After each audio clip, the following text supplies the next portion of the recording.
Welcome to DubLife Diaries, the podcast where passion meets the open road. I'm Joe Person, your host, and also a lifelong dubber. Buckle up, because this ride is just beginning. This podcast is sponsored by Volksmania magazine. Good times, great cars, awesome Volksmaniacs. Visit Volksmania.com to learn more about this class-leading VW magazine. All right, ladies and gentlemen, Volkswagen fanatics, air-cooled addicts, and lovers of all things classic, welcome back to another episode of DubLife Diaries, where we dive deep into the stories behind the people shaping the Volkswagen world. Today, I've got an absolute legend in the house. I'm so excited for this one. If you've ever fallen down the rabbit hole of rare, of weird, of one-of-a-kind Volkswagens, if you've ever searched for that dream car, that impossible find, you'll probably know the name Randy Carlson. Randy's the supermind behind oldbug.com, the ultimate online hub for classic VW enthusiasts.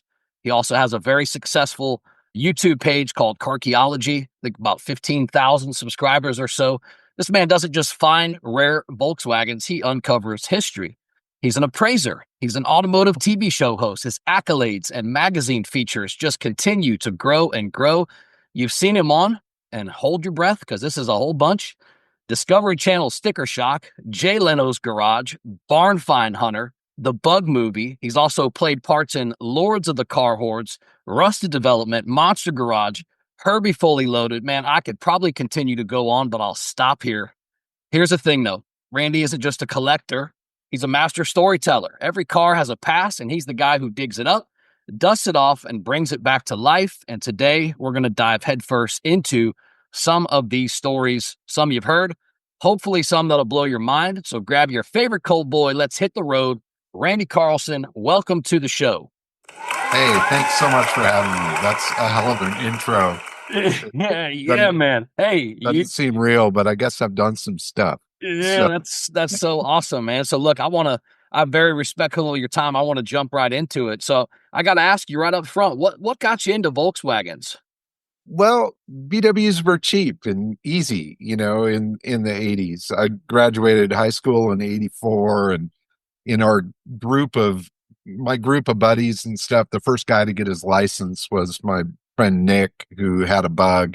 So I kind of drove around in that with him, and high school auto shop guys were building VWs, and it just seemed like an easy thing to get started with, and I did, and it just never friggin' stopped. What was like maybe your first real VW memory? Oh gosh, first VW memory, that's maybe a little tough. I mean, certainly riding around in my friend Nick's 68 auto stick Bug. Hey, cool. We had some really wacky times with that, and thrashed that car horribly, and painted it in his driveway, and fixed it up, did crazy stuff to it. But that was maybe kind of the first VW memory. My dad was a car guy, so I grew up around a whole bunch of different collector cars and things, but he didn't have a VW, but he did have a 356 Porsche, which was that he had traded a VW in on before I was born. But I don't know. It was just, they were cheap and easy and everywhere. And there was obviously a scene going on, and it was a fun thing to get into and be a part of. Yeah. So obviously today, right, the scene is nuts. It's much larger, but when you first got into it back then, was it a different vibe than it is today? Well, everything was a different vibe in the 80s, certainly. It was all day glow and big hair, and kind of a different thing. I mean, the cow look scene and the bright colors of what was happening then, is a bit different than now. And you see a resurgence in that look too, which is kind of cool. Yeah. But it was as exciting then as it is now. Maybe even a little more so, just because I was young and getting into the whole scene, and everything was new and everything was super rad, and it was just fun. Yeah, so I just got to share with you, because you said the word auto stick. That was my first Beetle. I had a 72 standard Beetle, and it was an auto clutch, auto stick. And back then, 96, it was tough to find parts for, that little vacuum solenoid deal. and I ended up putting a 4-speed in it way back then. Not me, I had to pay somebody to do it, but just a cool memory because that was my first core memory of Volkswagens for me was learning how to drive that thing and pushing it down the road and always thinking to myself, man, this thing actually does a lot better than I ever thought it would, uh, But I think that's VWs in general. They do things that other cars don't do. I had other friends that had big lifted, Chevy trucks and things like that. And they'd go out and get caught in the mud, and then Nick would show up with his bug and drive circles around him. And it was, I don't know, they're really, really approachable and really fun little creatures. And the more you get to know them, the more you kind of get hooked. Yeah, I totally agree with you. So let's cover a couple of the websites. You've got oldbug.com, carcheology.com, and californiacar.com. What's the spark behind these websites? Oh gosh, let's see. The quick story of Old Bug kind of goes back to late 90s. So when Volkswagen introduced the new Beetle and brought that out into the world, I started up a company selling accessories and hop-up parts and stuff for those cars. And so I was looking for a domain name for that, and I found newbug.com. And then always being an old VW guy, I just kind of searched oldbug.com and it was available. And so I bought the domain and I just put up a picture of a split window bug that I had at the time. And that was it. And I just thought it was kind of funny if somebody went to oldbug.com, there's a picture of an old bug. And then I had an oval window bug that I wanted to sell. And I thought, you know what? I'm going to post up some pictures of it on Old Bug and just see what happens. So I made a little ad for this project oval window and posted it up. And like a week later, I get a phone call and somebody bought it. And I went, this is kind of interesting. So then I started hitting up friends and I'm like, if somebody had something for sale, I thought I'd, throw it up there, give it a try. And it just kind of built from there. So it became a good platform to market my own stuff as well as everybody else's. And I've been running that site since 99 now. So that's a long time. I love the press page on that site. I think at one point when I looked at it, I thought I saw Hall of Fame or something somewhere in my thoughts, but that's basically what it is because it's buried down there at the bottom. But once you uncover it, it's like, oh, that's who Randy is. Okay. I mean, it's so weird. I started putting that together because I was having a hard time keeping track of everything. And it's like, I'll build something and it'll get in a magazine and that's cool. And then the magazine goes into the stack. But I don't know. I started putting it all together in that page. And when I did that and started adding it on, it kind of scared me. It was like, holy crap, I've done a lot of stuff.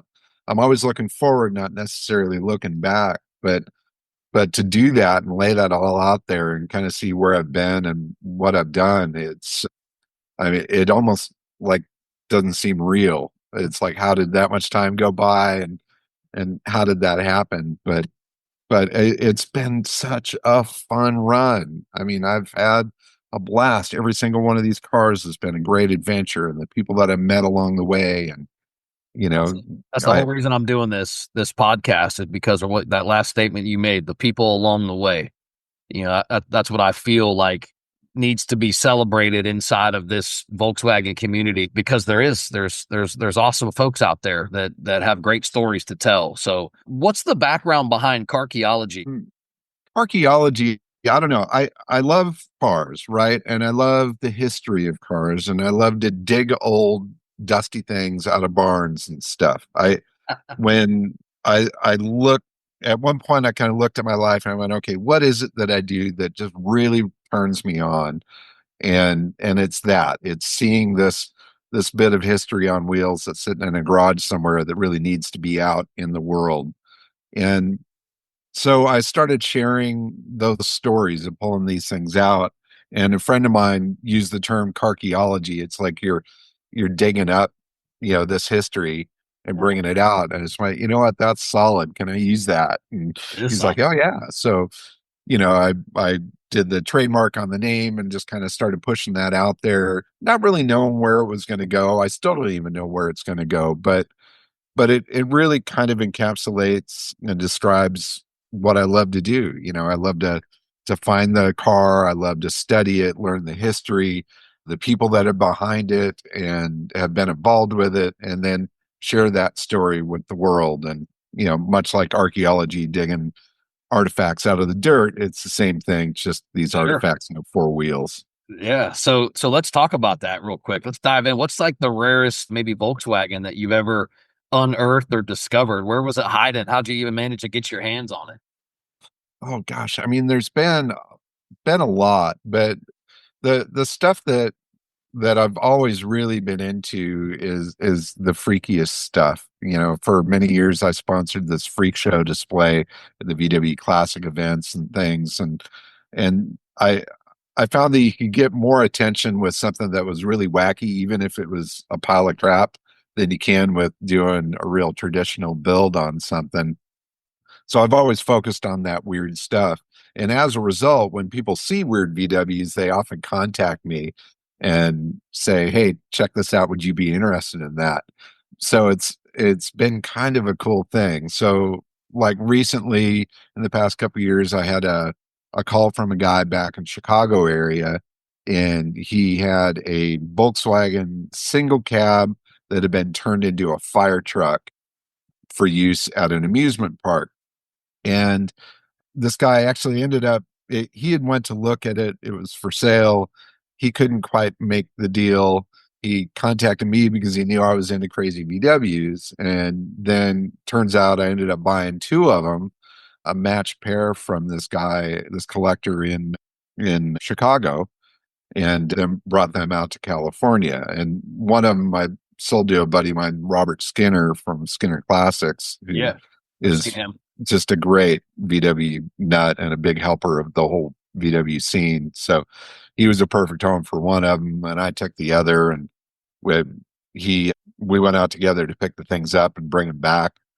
And it was just a great adventure. We did a really nice photo shoot for the magazines and stuff with it, and these things were just totally insane time capsule, all original trucks Man, that were just dream. weird as hell, but just super fun.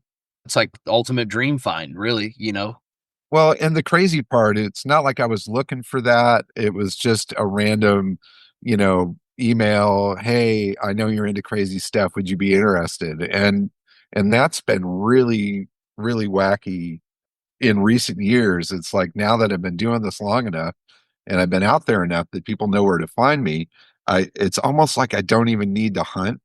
The stuff just Yeah. kind of Oh, finds me. that's great. People always ask me, "How do you find this stuff?" I said, "Well, somebody told me about it." Yeah. But They tip you off. yeah, definitely. I mean, some stuff though, I've come across some really interesting cars that you just see something, you get a little vibe that it might be something special, and then you go with it. There was a Beetle that I found for sale on the Samba website that was it was a 66 Beetle sedan, nothing real special at first look, but it had a little bronze plate that was behind the spare tire there that said Emden 100,000. And I went, what's up with that? So I started doing a little research. Emden was the secondary plant that Volkswagen put together in Germany to keep up with Beetle production for the US. And after contacting the people at Volkswagen, I get this picture of this car coming off the assembly line at the Emden plant with the whole workers all around it, a big bouquet of flowers on the hood. And I'm like, whoa, wait a second. So that car ended up being a real special find, even though at first glance it was just a faded old bug. But it ended up being a very special one that ended up going back to Emden's 50th anniversary event, which was really cool too. So, and now it's back here in the US in a collection in the Pacific Northwest, I think. But Amazing. What a it's cool fun. story. Tell me about the craziest barn find, whether it be Volkswagen or not, like one that just absolutely blew your mind. Gosh, I mean, there's been a couple of really insane ones. Probably the coolest one from a personal experience point of view was some years ago, I had a Tempo Matador truck for sale on oldbug.com. And the Tempo Matador, the first ones of those used Volkswagen power. And then eventually Volkswagen kind of cut off Tempo from selling them engines because they had come out with their own truck and they didn't want the competition. Anyway, Sure. there's not a whole lot of these Tempo Matador trucks out there, but I received a call from somebody that was back east, and they said they have a Tempo Matador, but it's a camper, and would I be interested in it? And I said, of course, I'd be interested. So as the story went on, and the guy started to reveal more about it, this thing ended up being a coach built one off, like total high end crazy bespoke camper that was built for members of the Vanderbilt family on the East Coast so that they could tour Europe. So it ended up just being this really insane thing. I totally, I said, yeah, I'm absolutely interested in it. I threw everything I had at it. I said, I'll offer you this much for it because it's all I had. And they said, okay. And I ended up going back to Newport, Rhode Island, where the Breakers mansion is there. And that it's that side of the Vanderbilt family there. They had this camper stored in their country house, which was in Pound Ridge, New York, and a custom garage that was built for it.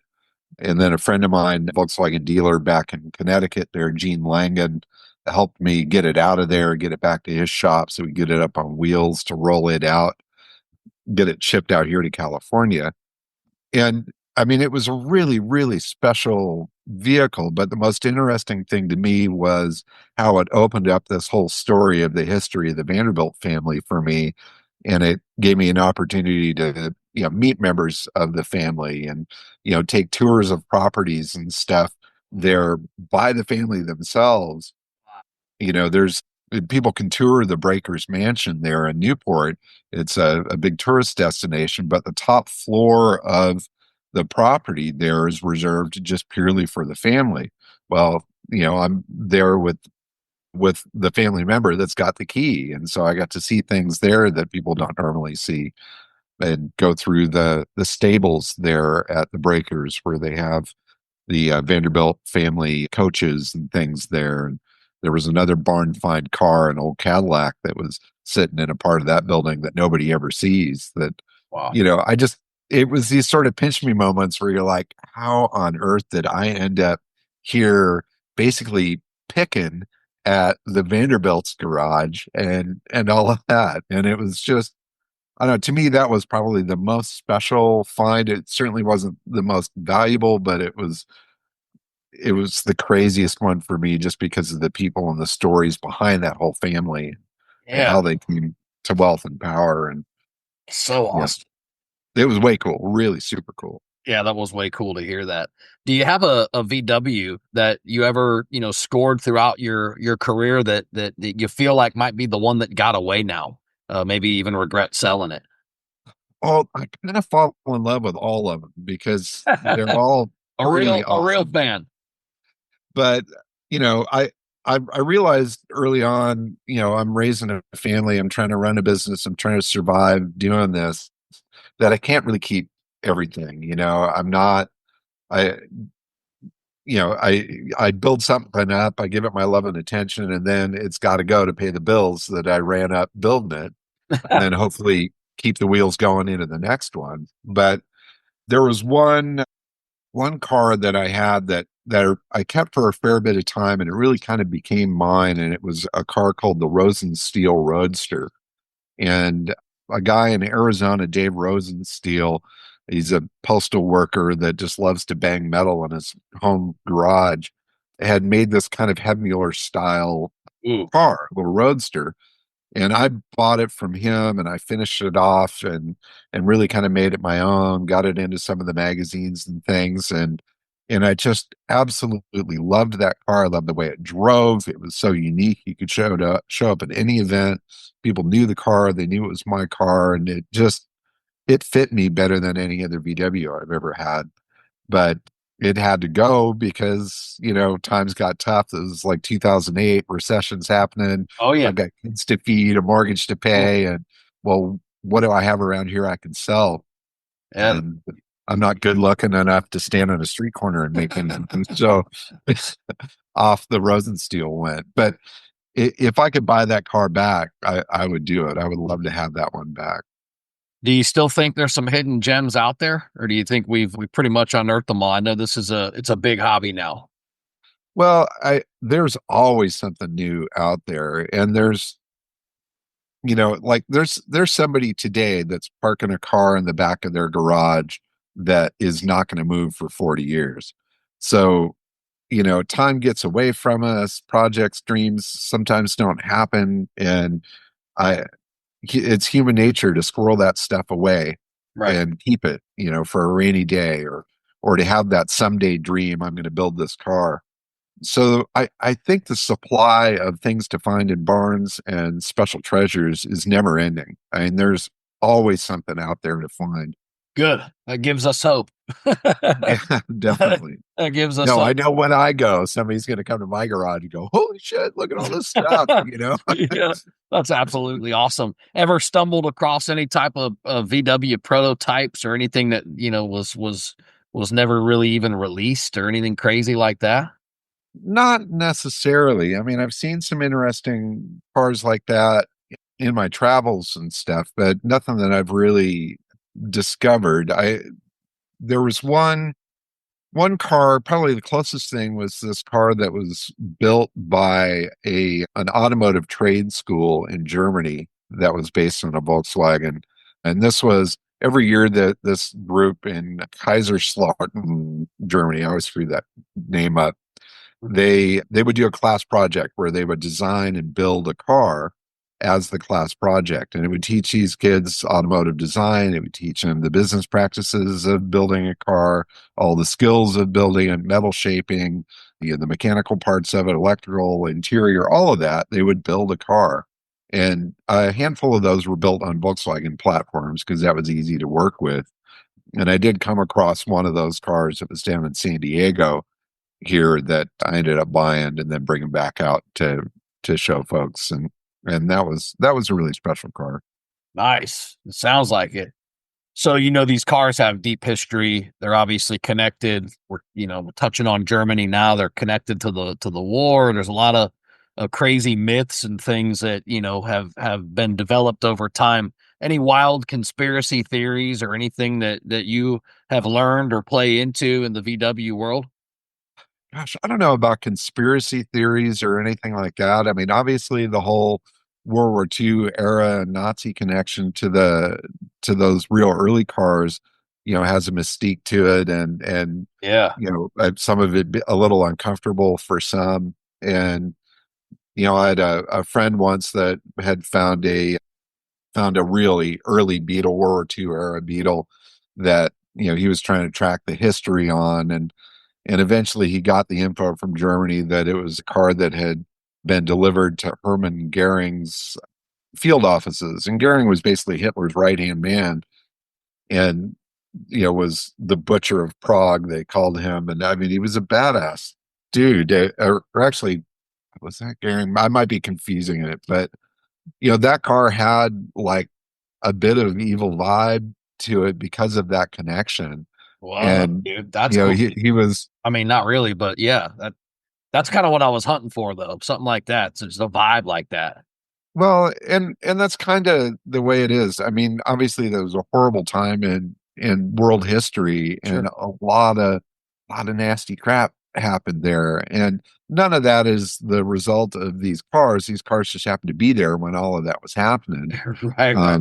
But and from that era and from all of that, spawned the Beetle that we love today, and all of that. So I think it's an important part of history, but a car can be in a place or be in the hands of somebody that did some evil stuff, and it's kind of hard to extract that from it. You can't, if you've got, I don't know, what was it, Ted Bundy had a Beetle or something, and it's like Would you want to have Ted Bundy's Beetle? Probably not, but maybe Yeah, somebody out there would. yeah, that'd be kind of dark. Well, that's it. I mean, I think there's darkness out there in humanity, and sometimes these cars are in the room when that stuff happens, and I can see how people will turn away from that because they don't want to have a reminder of a bad time. So, Yeah, I think I can understand and even relate to it. So, in your eyes, why is preserving VW history so important?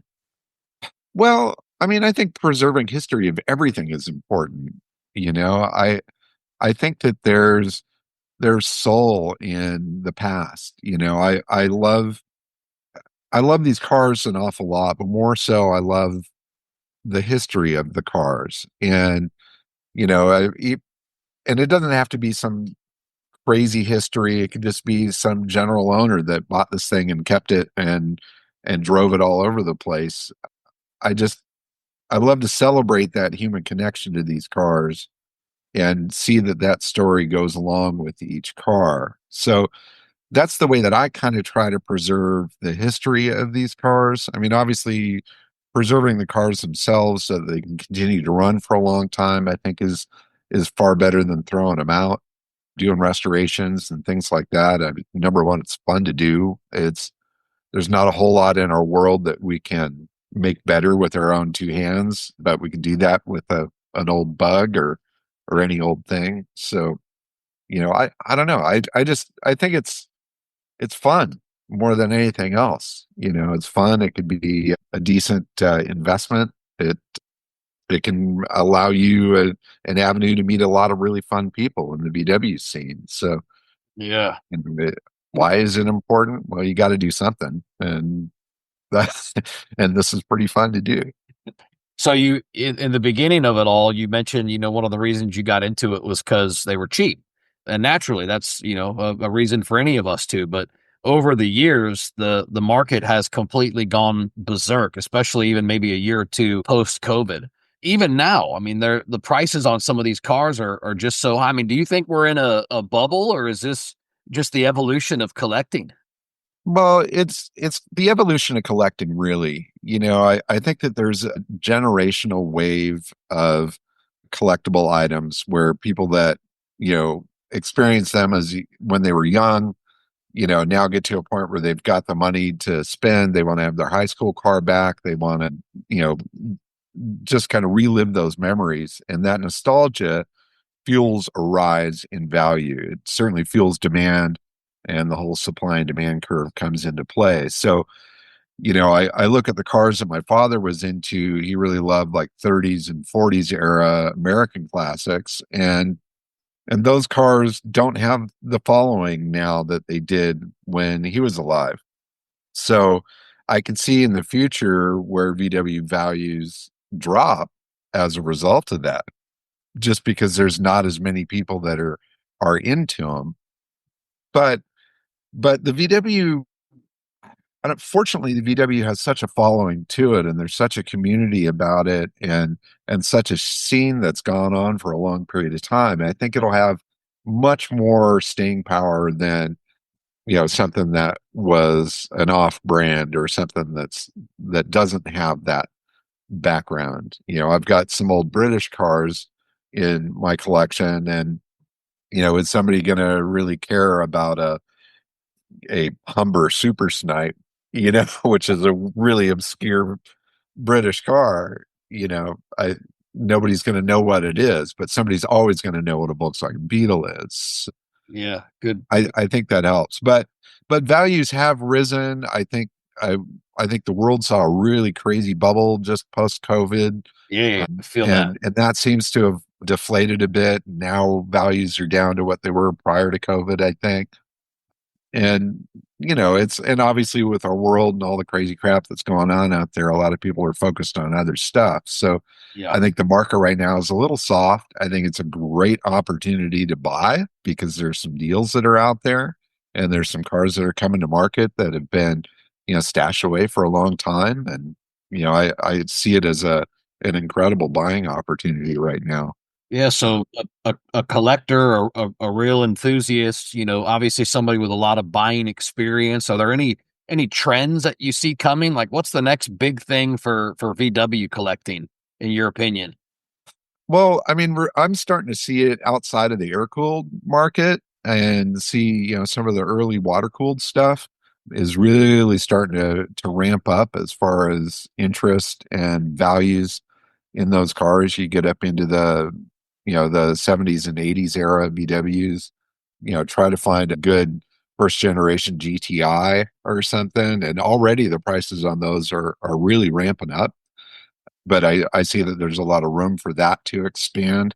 They're not the cars that I'm into necessarily, but I think I think that following that generational wave of okay, if you graduated in 84 like I did, well, what was the car that you dreamed of having? Well, man, I would have loved GTI, but I couldn't afford a new car there, but and I'd love to have one now, and so that I think that that's a definite spot. I think, let's see what else. I've always been kind of looking at Karmann Gias, thinking that they're about ready to take off and go insane, and they haven't really, and maybe it'll never happen. But Hmm. I I always think that we're going to see some real early Gias break 100 grand at auction, and I haven't really seen that. I But no, I hope that happens. Now I've got one, but it's not early. It's not 50s. It's actually a 71. mm, And I found it in Pennsylvania on a female owned one owner, 46,000 miles. Found it on Facebook Marketplace. Went out and picked it up. It was, dusty and in the back of this dude's barn. It turned out it was his mother's car. And yeah, it was great. Very, very respectable price on it, meaning in my favor.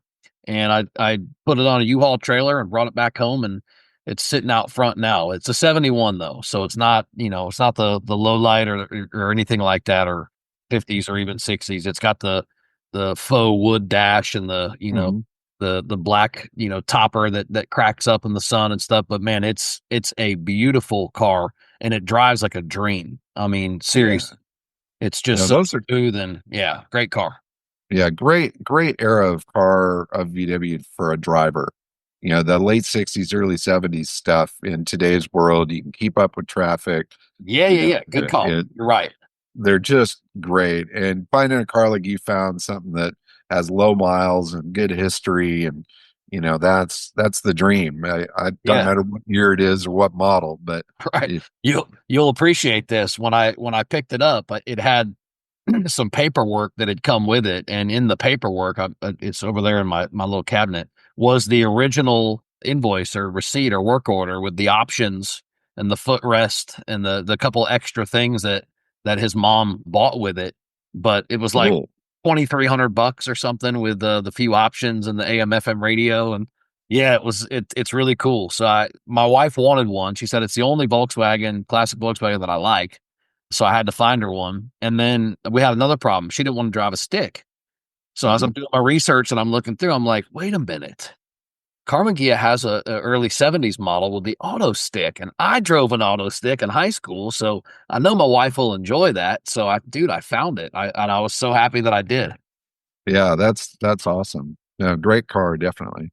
Yeah, thanks, man. So if somebody looking to get into vintage VWs right now, they're still a solid investment. I feel the days of the good deals aren't necessarily long gone based off what you're saying, right?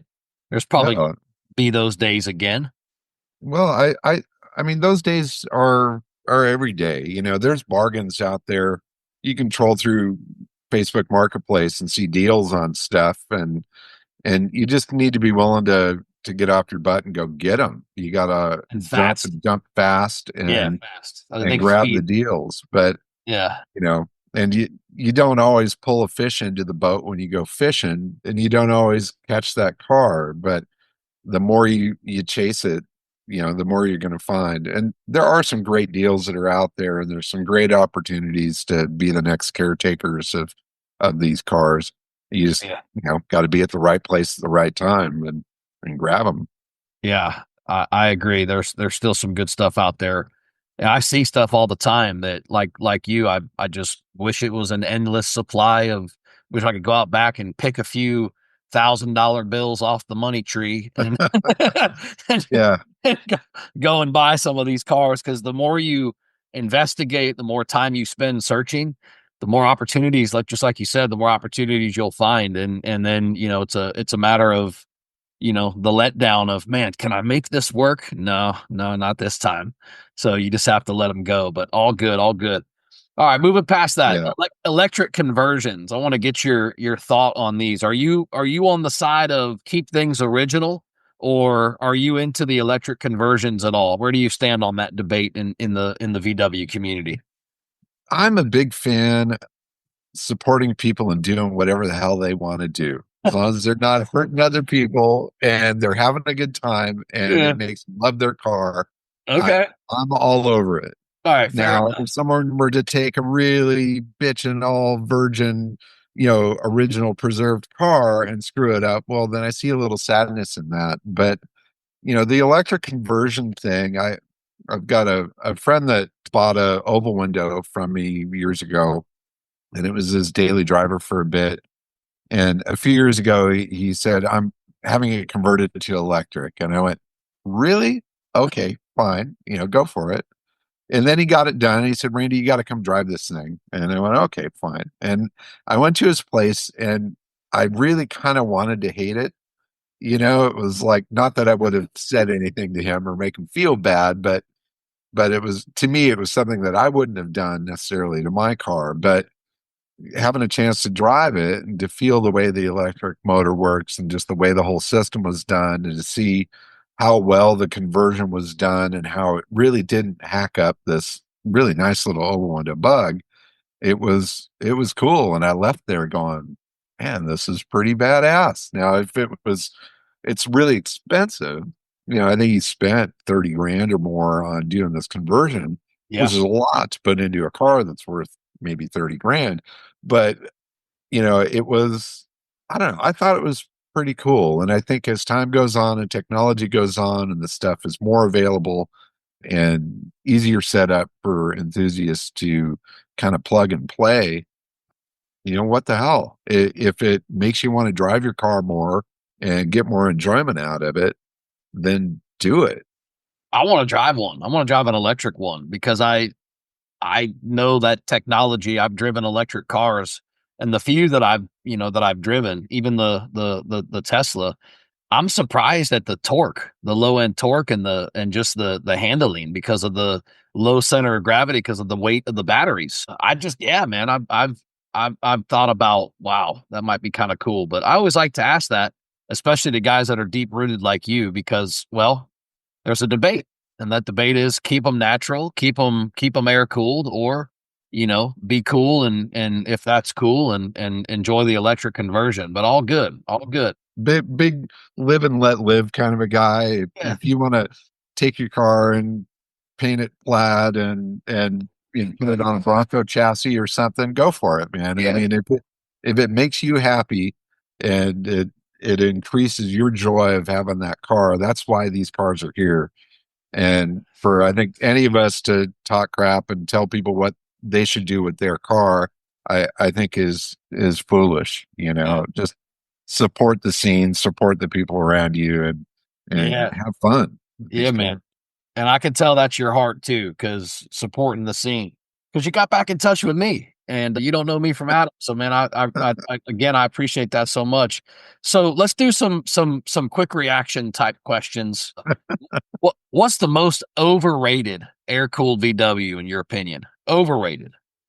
Overrated air cooled VW. Gosh, I mean, it's kind of hard to say, but I think split screen buses are really cool, but they also kind of suck to live with because they're slow and a little dangerous. And I love them. I don't mind going slow. I'm used to it. It's like they're beautiful, but but I see a lot of people that have gotten into the scene because they want to have one because it's the thing to have, and they're not necessarily old VW people, but they want to have the microbus because that's the thing to have. And Yeah. then they get it and they realize that it's not comfortable, it's slow, it's loud, the heat doesn't work. You're literally the front bumper is right in front of your face, and that sort of thing. And so I think that there's been a lot of people that have followed that trend that have then gotten those things and went, well, wait a second, this isn't fun, you know. So But you're not the only person that's said that the well, that's good. the split window bus, and most of the time it's for the same reasons: safety, comfort, the way it drives and handles, etc. Hell yeah, they're cool, and I can even get in line there and say, I'd love to have one, a rare one, looking good, fully restored, etc. But yeah, I that's not the first time I've heard the split window bus, so I can certainly understand that. All right, next one up. Dream road trip in a VW, classic air cooled. Where are you going? Who you taking? I'd love to do a cross country trip. Doesn't have to be from any particular destination to any other destination. I think it would just be fun to traverse our country in an old bug in today's world. And as far as who I'd take with me, I'd probably take my dog and have it just be me. Get, Take my get dog. away from it all, shut the phone off, and just drive. What a feeling. I know that feeling. It don't matter who you are, what your accomplishments are in life. That feeling right there is one that no matter who you are, you can relate to. Yeah, that's awesome, man. Yeah, no, that freedom part of it and a little bit of personal adventure. You know, I've not done a lot of real long distance running in air cooled VWs, driven them a lot of miles, but I think I would like to do a big like cross country run and some good old bug or bus or whatever. We'll see. Sweet. Yeah, sweet. That'd be awesome. I would too. And I'm probably gonna do maybe early 70s bay window in my mind, if that's what plays out. So best VW show out there, no debate, bar none. I know you've probably seen a lot of them and been to a lot of them. What's the best one you've been to? Well, the coolest one in my eyes and in my memory is the Hessisch Oldendorf Vintage VW show in Germany that they do every 4 years, I think it is. And they kind of take over this whole little German town, and even the shop owners and stuff get into it. So like the window displays are VW related, and the church allows a display of a Volkswagen in there, in the middle of the church, and all of the earliest VWs from all around Europe show up at this event, and it's on cobblestone streets, and it's just the whole thing is a postcard and a time travel kind of a thing. And that event, kind of far and above everything else, I think is the coolest one, or provided the most amazing memories for me to flash back to as I think about it. Just really, really cool scene. Awesome. What's your favorite VW of all time? If you could have just one, and that's it. That's all you can have. Which one's it going to be? I Uh, ask every well, guest this question. if I could have that Rosensteel Roadster back, I would do it. Okay. Or maybe I had a crew cab truck, a 62 crew cab that was like the first VW that I ever got into a magazine, way back in the 80s. And even though it was not the best bus in the world, and certainly by my standards today, the work that I did on it then was crap. But that vehicle opened up this whole world to me and started me on this path of being able to do what I love and provide for my family and travel the world and write for magazines and do all sorts of stuff. Everything started with that truck. So if that thing popped back up, that would be one to grab and never let go. Okay. Okay. Yeah, man. Started it all, and that's good. I appreciate you sharing those memories. So, what's next for you? Any cool projects in the pipeline or anything like that? I mean, I never know what's around the corner. I've got projects that are out in the garage right now that I'm working on this weekend. I'm putting the original engine back into this 356 Porsche that belonged to my father. Ooh. I've owned that car now for over 30 years, but when I got it, it didn't run right. The motor was really tired.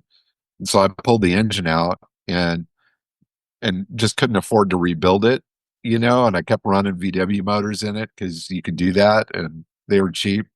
But I finally ponied up to rebuild, the numbers matching original engine for that 356. And so it's going in there on Saturday. And so I'm looking forward to that. And then other VW projects, I've actually got another car that this guy Dave Rosensteel had done the metal work on. It's kind of a coupe version of that Roadster that I had, and that one's waiting in the wings for me to dive into and build it into something cool. Awesome. Sounds like a dream come true. So where can people find you? Where can they check out your work? How do people, get in touch with you if they want to see what you're up to? Well, obviously oldbug.com that's the site that I run as a business, and people post their cars for sale on that, and I'm easily reachable through that. All the email addresses and phone numbers on there all point to me, so I'm easy to find there. On social media, Old Bug has a good Facebook page. You can find me there. Carcheology on YouTube, you can check me out there. There's also a Carcheology page on Facebook as well. Instagram, I'm kind of an Instagram fiend right now. I use it far more than I probably should, but you can find me on Instagram. It's Bug and Box. That's BUGNBOX, and I think I've got like 38,000 people or something that follow my madness on Instagram, which is kind of fun to see. Okay, so I guess finally, any last words for the DubLife Diaries listeners, all the VW lovers out there, final words of wisdom or anything from you? Oh God, I don't know. I think the main thing that I'm seeing right now that I'd like to see people embrace is to really share your cars with the younger generation as much as you can. I know that sounds like an old guy thing to say as I sit here with my gray beard and look like an old guy, but the way to make sure that the scene continues is to make sure there's people that want these cars and love the scene that's about it. And so getting younger kids into it, go to some car show that's not a VW show and show up, park your bug in amongst all these guys with their tuner Hondas and things like that, and show them what's cool, and let them sit behind the wheel, take them for a spin, let them drive it, whatever. You got to get some hands-on experience with the younger generation with these cars so they can see how fun they are and meet the people that are involved with it and how cool the scene is, and that will help it continue on, long after we're gone. That's awesome. Those were some awesome parting words. It's been a pleasure, my friend. Thank you. Yeah.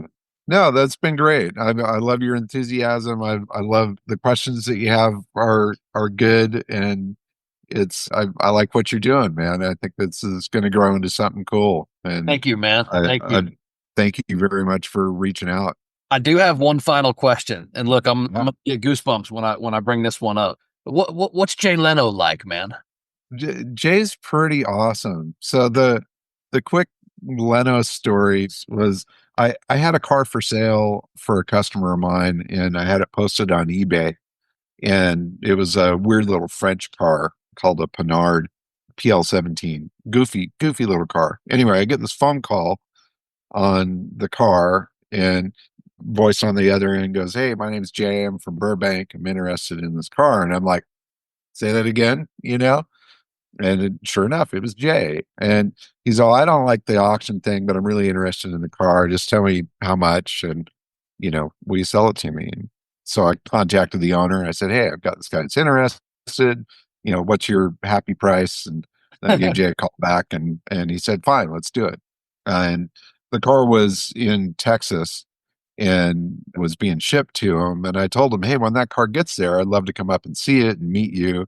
And he's like, yeah, no problem.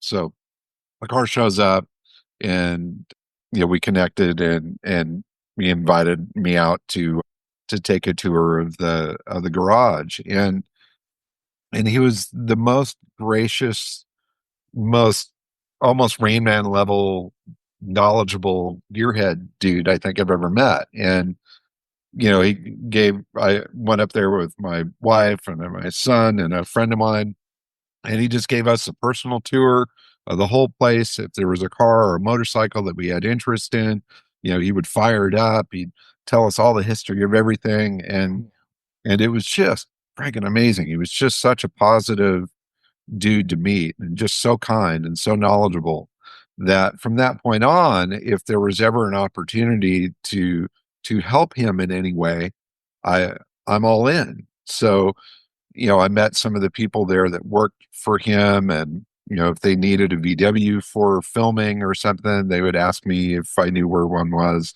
And so over the years, I've helped them, gather cars for the filming, for the shows and stuff. I met this one young guy up in Portland that was like this little Leno in my head, as far as the way that he had this knowledge of all of this stuff. And he's showing me his collection, and I'm going, you need to be with Jay. I want to see you two get together, because you guys will be bouncing off the walls together, having a good time. And so I kind of pushed to see that happen, or to see if I could somehow make that connection. And that happened. And then I went down when that happened and watched that, and just kind of giggled like, yeah, this was really cool. But it's been great. I mean, it's turned into a thing where I've never asked them for anything. I've never, it's just, if I get a call from Jay or one of his people, I'll drop everything and handle it, just because I'm such a supporter of what they've got going on. I think he's the patron saint of the whole collector car world. It's like he's the Pope, and Yeah. the garage is the Vatican, right? And you Yeah. go there and you see this place. It's I had insane. that. That's why I had to ask. I wasn't going to let you get away without asking about Jay Leno, just because, anybody that's a car enthusiast at any point in their life is going to intersect with knowing that he's a mastermind in the car world. And then when you, like you said, when you hear him and see him and see the passion and the enthusiasm talking about cars and explaining them, and you can just tell. I mean, it's just. But so yeah, I just I had to ask. I had to ask what he was like. But cool, man. Thanks again, brother. No, thank you. That was great. I look forward to watching or listening to the podcast, and definitely will boot it out there and share it with as many people as possible. So, man, thank you. And that's a wrap for this episode of DubLife Diaries. Thanks for riding along with us and diving into these incredible stories of the people in the dubs that drive their dreams. If you love today's episode, don't forget to subscribe or hit that follow button so you never miss an adventure. Do you have a story to tell, or know somebody else who's living the dub life? Awesome! Reach out to us. You can find us on all socials at DubLife Diaries, or shoot me an email. I'm not hard to find. DubLifeDiaries@gmail.com. Until next time, keep the engines humming and the wheels turning, and always follow the road that inspires you. This is Joe Person. I'm signing off. I'll catch you on the next ride.